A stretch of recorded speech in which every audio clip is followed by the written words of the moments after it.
Many sites in the Holy Land have a luxurious mausoleum dedicated to a Muslim, Christian, or Roman figure.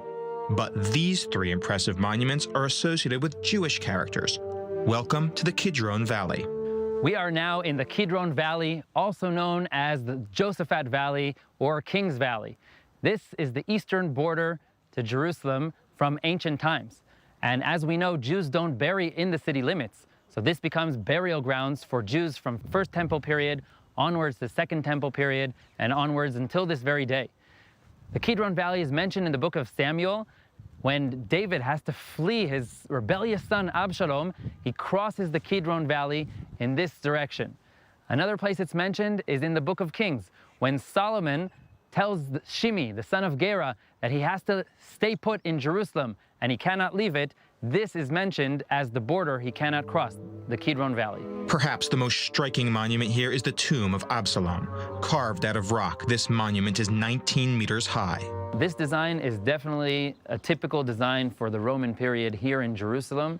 It has a combination of classic Hellenistic and Roman architecture together with some Egyptian elements combined in one. Absalom is described as the rebel son of King David, who forced David to flee and almost took over the United Israeli Kingdom. In the book of Samuel, Absalom orders the construction of a huge monument to himself.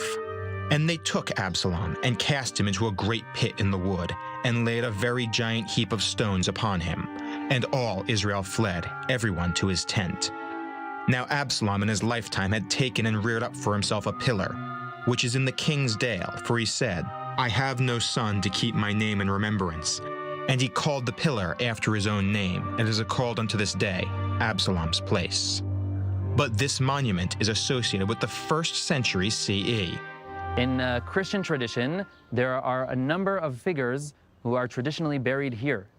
One of them was Zechariah, the father of John the Baptist. In 2003, anthropologist Joe Zias from the Hebrew University deciphered an inscription on Absalom's tomb, which emphasizes the theory that this is where Zechariah, father of John the Baptist, is buried, and perhaps other figures from the New Testament as well.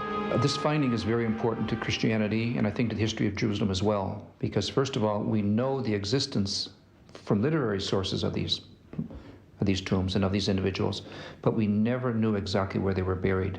And now we have evidence going back to the 4th century that perhaps this was the tomb of Zechariah, Shimon, and we hope that perhaps James as well. A close look at Absalom's tomb shows us the unique architecture which goes hand in hand with Jewish philosophy that separates the body and the soul. Nefesh is a Hebrew word which literally means soul. So this is the memory to the person's soul.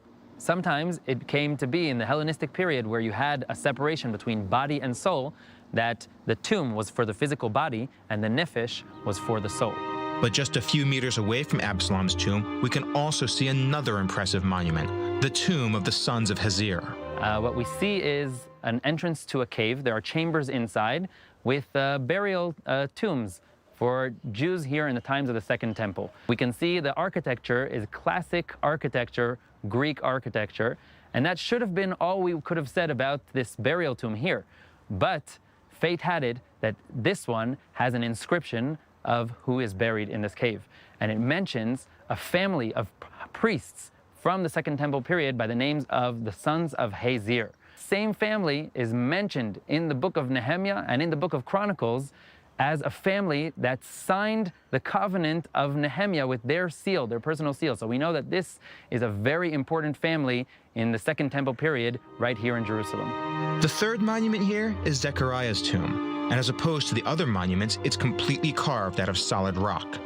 The tomb here dates back to the late Hellenistic period, but tradition ties this site to one of the other tragic stories of the Bible, a story mentioned in the book of Chronicles. The story tells us in the Bible that Zechariah the priest came and told the people of Israel that they had forsaken their God and that it won't succeed, and that for this he was stoned by the people of Israel in the temple itself.